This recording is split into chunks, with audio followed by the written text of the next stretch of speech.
こんにちは、シャチパンです。さて今回はソニーより最新のサウンドバー HTB600 を提供いただいたので紹介していきます。このモデル、ソニーのラインナップの中ではスタンダードモデルに位置づけられているものの、サブウーファーにイネーブルドスピーカー搭載と豪華な構成です。価格も同社の中では抑えられており、まさにこれからソニーのサウンドバーを体験してみたいという方にうってつけのモデルとなっています。このモデルの実力はいかほどか、弱点はないのか、今回も測定器を用いて検証していきますので、ぜひ最後までご視聴いただけると嬉しいです。ということでやっていきましょう。さて今回は前置きなしで早速製品レビューです。新家電、外観、周波数特性、音質、価格、気になったところ、総評という流れでご紹介していきます。まずは新家電。搭載スピーカーが2つの大きな進化を遂げています。まずは何といっても高さ方向の表現を担う上方向のイネーブルドスピーカーが追加されたこと。以前のモデルでも疑似的に立体音響を再現していましたが、この有無は大きな表現の差となるでしょう。2つ目は残りのフロントと左右合わせた計5ユニットすべてが旧上位モデルにあたる HT-A5000 と同等のものを採用していることです。この特徴的な楕円形のユニットは海外でも一定の成功を収めており、ソニー曰く標準の円形ドライバーよりも歪みを減らすことができ、音の解像感が向上するとしています。前モデルはセリフが聞こえづらいという声が少数ながらありましたので、これは期待できるでしょうか。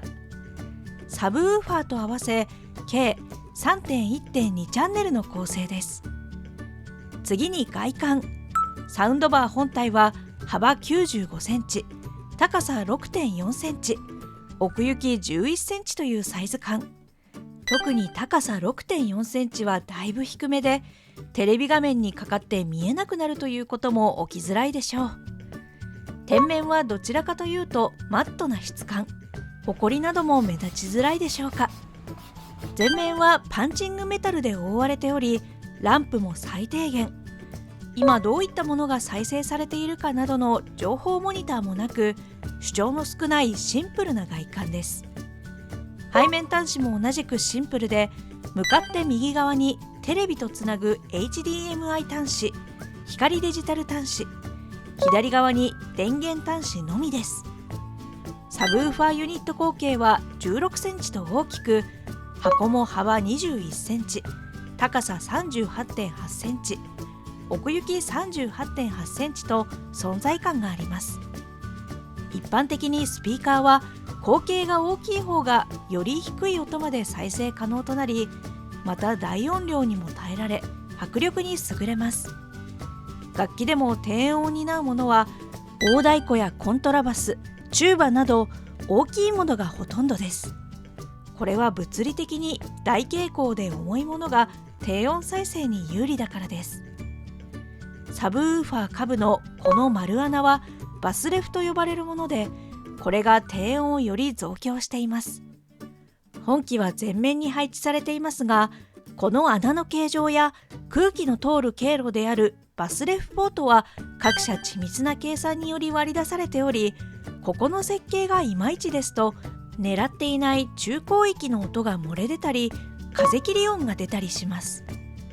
一般的に前面バスレフの場合はダイレクトに耳に届き、強調された力強い低音が、背面バスレフは壁に反射させて回り込ませて耳に届けるため、若干遅れはしますが違和感のない低音となります。どちらがいいということはなく、ここは設計思想の違いとなります。サブウーファーは電源のみつなげば、あとは本体とワイヤレスで接続される構成。配線が楽なのはいいですね。次に周波数特性。人工的に作られた周波数の音波をスピーカーに再生させ、それをフラットな特性を持つ測定用マイクで集音することで、特徴や傾向を客観データとして見ることができます。横軸が周波数、縦軸音の大きさのグラフで表され、低音から高音までの音がどれくらい出ているかを測定します。例えば太鼓のような低域であればこの太鼓はサイズが小さいのでどちらかというと中域に差し掛かっています。高域の高い音なら高域ゾーンというふうに反応します。早速測定してみるとこのようになりました。帯域別に見ていきましょう。まず低域は全体的に強く出る傾向。帯域も広く 60Hz 付近から出ているでしょうか。低音はアプリ上でレベルが調整できますが、映画などではかなりの迫力が期待できそうです。中低域では少し気になる落ち込みがありますが、それ以降の中域、高域は歪みは小さくないものの持ち直し、フラットを維持。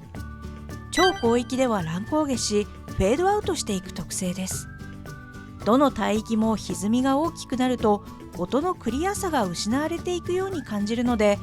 こういった部分が音質にどう影響していくのかが個人的には気になるところですね。総じてフラットな特性というよりは、低音側に重きを置きながら高音も頑張るといった特性で、音楽鑑賞というよりは映画やゲームなどがよりおすすめとなるでしょうか。ちなみに普通の汎用モニターなどについているスピーカーの特性はこちらです。こんなに歪みがあると音質を期待するのは絶望的となります。続いて音質。録音はより実際の聞こえ方に近いリニア PCM レコーダーで行いますので、ヘッドホンなどで雰囲気を味わっていただけたらなと思います。まずはジャズ。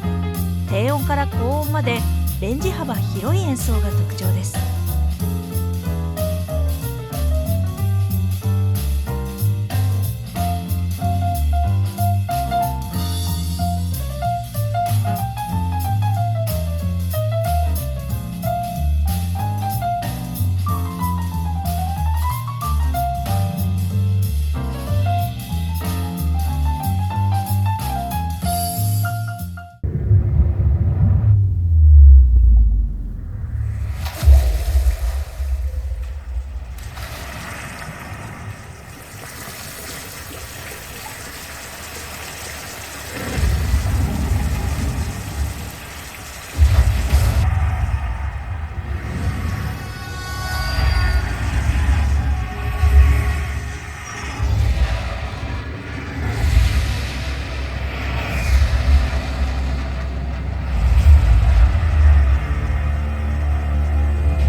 続いて価格です。本機は税抜き55,000円となります。少し高いと思われるかもしれませんが、本機は全スピーカーユニットが刷新され、音の解像感向上、そしてイネーブルドスピーカー追加で立体音響強化、サブウーファーもあり、低音も原理的に優れている3拍子揃ったモデルです。最近ではテレビの方も音響に力を入れていることもあり、安価なサウンドバーですとそこまで違いを感じられないことも少なくないですが、本気ほどのレベルであれば違いははっきりわかるでしょう。逆にサウンドバーとしてはこれくらいのグレードのものから個人的にはおすすめしたいと考えています。10万円以上すると音質改善という意味ではホームシアターを視野に入れたくなりますし、3万円未満のエントリーモデルだと感動が薄いことが多いからです。続いて気になったところです。3点ほどご紹介します。1点目はスマホが必要ということです。本機はアプリでの操作が前提になっています。一応リモコンはありますが、今どんな設定になっているかなどを確認できませんし、あくまでサブ的なものとなるかと思います。ただアプリ自体は使い勝手はよく、音量や低音バランス調整、モード切り替え、各スピーカーの距離設定などアプリ一つで簡単に操作できます。2点目は高さ方向の表現です。これはシャチパンの環境による部分もあるかもしれませんが、左右の音の広がりと比べてしまうとどうしても高さ方向の広がりが弱く感じました。真上から落ちてくるという印象はなく、おでこより斜め上方向といったところでした。欲を言えばもう一声広がりがあれば誰もが驚くレベルとなったと思います。3点目がキャリブレーションの設定です。アプリ上でこのようにスピーカーと自分の位置を測定し入力するのですが、ちょっとアバウトかなと思いました。最適な効果を得るためにやはり上位モデルにあるようなサウンドバーから音が出力され、スマホのマイクで受けてキャリブレーションするような機能が欲しかったところです。最後に総評です。ソニーのサウンドバーいかがだったでしょうか。いろいろ言いましたが、本機はイネーブルドスピーカーによる立体音響強化、サブウーファーによる大迫力な低音、改善したクリアボイス機能と基本的なスペックはしっかりと抑えながら Bluetooth も AAC までのコーデックに対応、価格バランスも取れた隙のないモデルです。このサウンドバーのレベルはテレビの音源では到底到達できないところにあり、テレビからの置き換えであればまた1個上のサウンド体験ができるでしょう。音質改善はたとえしなくても生活で困ることは特にありませんが、普段から映画をご覧になられる方やゲームをされる方はあるとないとでは満足度はかなり変わってきます。本動画でサウンドバーに興味が湧いたって方は本製品に限らずぜひ検討してみてください。それでは今回はこの辺で、次回の動画でまたお会いしましょう。